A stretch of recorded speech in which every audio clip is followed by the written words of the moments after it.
నాకైతే కూరలు చేయడం ఇప్పుడిప్పుడు బాగా వచ్చాయి, కానీ పచ్చళ్ళు చేయడం అస్సలు రావడం లేదు. పచ్చళ్ళు ఎంత చేసినా ఏదో ఒకటి తక్కువైపోతుంది. అందుకని పచ్చళ్ళు చేయడమే మానేశాను. మా అత్తయ్య చేస్తూ ఉంది. కానీ ఈరోజు ఎలాగైనా నేను పుదీనా పచ్చడి చేయాలని ఫిక్స్ అయిపోయి పుదీనా పచ్చడి అయితే చేసేసాను. కానీ వీడియో తీయలేదండి. టేస్ట్ అయితే సూపర్, నిజంగా చెప్తున్నాను. నేను ఎప్పుడు చేసినా అసలు బాగానే రాలేదండి. 2 times ట్రై చేశాను, అస్సలు బాగాలేదు. అప్పటి నుంచి నేను ట్రై చేయడమే ఆపేశాను. ఇప్పుడు 3rd time ట్రై చేశాను. సూపర్గా వచ్చిందండి. అసలు ఎంత బాగుందో.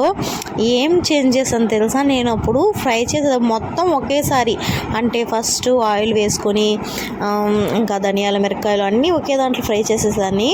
అందువల్ల టేస్ట్ బాగా రాలేదన్నమాట. ఇప్పుడు విడివిడిగా ఫ్రై చేసి మిక్సీకి వేసాను, అందువల్ల సూపర్గా వచ్చింది. కానీ కొంచెమే చేశానండి, అయిపోయింది.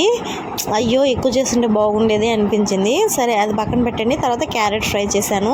క్యారెట్ని ఉడకబెట్టి తర్వాత ఆయిల్లో ఫ్రై చేసుకుంటే సూపర్గా ఉంటుంది.